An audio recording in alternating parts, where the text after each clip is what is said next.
దగ్గరికి ఎందుకంటే ఇందాక సిగ్నల్ ఇష్యూ వచ్చింది. లింగం యాదవ్ గారికి ఒక ప్రశ్న అడిగాను. ఎస్ లింగం యాదవ్ గారు చెప్పండి.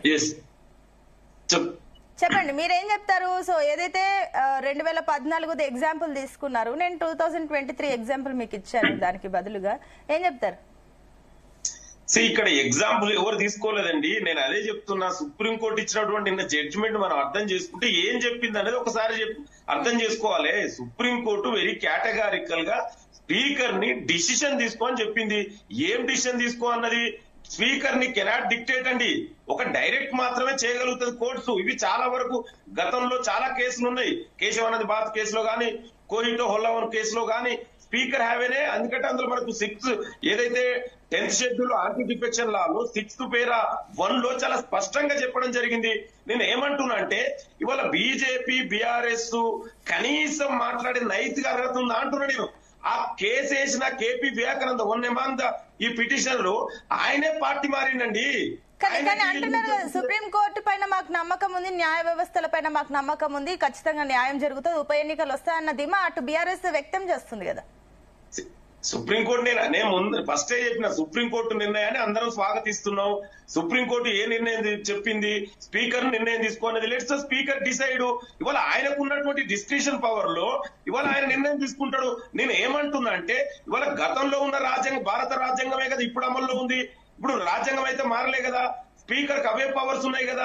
అదే పవర్స్ ఉన్నాయి. అదే ఎందుకు హిమాచల్ లో ఒక తరహా స్పీకర్ నిర్ణయాలు ఉంటాయి, తెలంగాణ రాష్ట్రంలో స్పీకర్ నిర్ణయాలు ఒక తరహాలో ఎందుకు ఉంటాయి? అక్కడేమో వెంటనే 6 మంది కాంగ్రెస్ ఎమ్మెల్యేల పైన వెంటనే అనర్హత వేటుపడింది, మళ్ళీ ఉప ఎన్నికలు వచ్చినాయి. ఇక్కడికి వచ్చేసి అసలు ఉప ఎన్నికలు జరిగే ప్రసక్తే లేదని అంటున్నారు. అంటే ఒప్పుకుంటున్నారా? పార్టీ ఫిరాయింపులను ఒప్పుకున్నట్లే కదా కాంగ్రెస్ పార్టీ. ఇవాళ ఎమ్మెల్యేలు ఏ పార్టీలో వాళ్ళు చాలా స్పష్టంగా చెప్పారు. ఇవాళ ఏ పరిస్థితుల్లో వాళ్ళు ఎక్కడున్నా వాళ్ళే చెప్పారు, ఆ ఎమ్మెల్యేలే చెప్పారు. ఇవాళ నేను ఏమంటున్నా అంటే బీజేపీ కేంద్రంలో అధికారంలో ఉంది కదా 11 సంవత్సరాలుగా, ఒక పార్లమెంట్ లో యాక్ట్ చేయమనండి. ఇవాళ మేము ఆనాడు మేమే కదా తెచ్చిన యాంటీ డిఫెక్షన్ లా, ఇవాళ మీరు దానికి తూట్లు పొడిచింది ఇదే బీజేపీ కదా. మరి ఈ దేశంలో 11 సంవత్సరాలుగా ఎన్ని రాష్ట్ర ప్రభుత్వాలని కూలదోసింది మనం చూడలేదా? నేను ఉదాహరణ చెప్పమంటాం వల్ల ఇవాళ మహారాష్ట్ర, కర్ణాటక, మణిపూర్, గోవా, మధ్యప్రదేశ్ లో ఇవన్నీ చేసింది ఇదే బీజేపీ నాయకులు కదా. ఇవాళ వాళ్ళకు మాట్లాడే అర్హత ఉందా అండి? సుప్రీంకోర్టు ఆదేశంలో 3 నెలలు అనేది కన్వీనియంట్ గా లింగం యాదవ్ గారు మర్చిపోతున్నారు. 3 నెలల లోపు ఆదేశాలు ఇవ్వండి, ఆ నిర్ణయం తీసుకోండి అని చెప్పడం. ఆ 3 నెలలు అనేది ఎందుకు మీరు కన్వీనియంట్ గా దాన్ని స్కిప్ చేస్తున్నారు?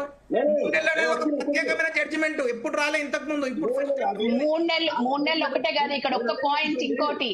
నిన్న సుప్రీం కోర్ట్ ఫస్ట్ టైం ఏం చెప్పింది, అది speaker is not above constitutional indemnity అన్నారు. The speaker does not have constitutional indemnity అంటే any decision taken by the Supreme Court by the speaker is also open for judicial scrutiny. మీరు ఒక్కటి మర్చిపోతున్నారు, judicial activism వచ్చినప్పటి నుంచి మీరు 3 pillars of the Indian constitution అన్నట్టుగా ఇది వేరు ఇది వేరు ఇది వేరు అంటున్నారు. బట్ మీరు ఒక్కటి గుర్తు పెట్టుకోండి, జ్యుడిషియల్ యాక్టివిజం వచ్చినప్పటి నుంచి సుప్రీం కోర్ట్ లో చేసిన ఎన్నో లాస్ ని కానివ్వండి, at the same time ordinance లను కానివ్వండి, they all have been open to judicial clarity చేయండి. మీ కంక్లూజన్ ఇవ్వండి. జయరామ్ గారి దగ్గరికి వెళ్ళాలి. వాళ్ళ బీఆర్ఎస్ నాయకులు బీజేపీ నాయకులు అవే మర్చిపోతున్నారు. సుప్రీం కోర్టుకు జ్యుడిషియల్ యాక్షన్ ఇప్పుడు రాలేదండి, మొదటి నుంచి ఉంది. రాజ్యాంగం అమల్లోకి వచ్చినప్పటి నుంచి కూడా జ్యుడిషియల్ యాక్టివిజం అనేది ఉంది. నేను ఏమంటున్నానంటే 3 ఐడెంటికల్ అటానమస్ ఇన్స్టిట్యూషన్స్, 3 అవి సపరేషన్ ఆఫ్ పవర్ లో భారత రాజ్యాంగంలో బేసిక్ స్ట్రక్చర్ లో కేశవానంద భారత్ కేసులో చాలా స్పష్టంగా చెప్పింది. నేను ఏమంటున్నానంటే ఇవాళ బీజేపీ కేంద్రంలో అధికారంలో ఉంది కదా, ఒకసారి మీరే పార్లమెంట్ లో యాక్ట్ తీసుకురండి, స్పీకర్ కు టైం బాండ్ పెట్టండి. ఇప్పుడు స్పీకర్ టైం పట్టుబట్టి పార్లమెంట్ లో యాక్ట్ చేయండి. ఎవరు వద్దంటారు? మీరే ప్రభుత్వాలని కూలదోస్తారు, మీరే మళ్ళీ ఇవి దీని గురించి మాట్లాడతారు. అసలు బీఆర్ఎస్ నాయకులు కనీసం మాట్లాడే అర్హత ఉందా అండి? వాళ్ళు 10 ఏళ్లు చేసింది ఎట్లా? బజార్ లో గొర్రెలని బర్రెలను కొన్నట్టు కొన్నారు వాళ్ళు. లింగం యాదవ్ గారు మళ్ళీ వస్తాను.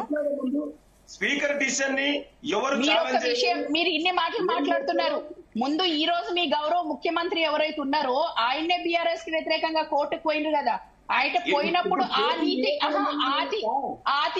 నీతి ఇప్పుడు తెలుగుదేశం పార్టీలో ఉన్న ప్రతి ఎమ్మెల్యే వచ్చేసి బీఆర్ఎస్ లో చేరిండు.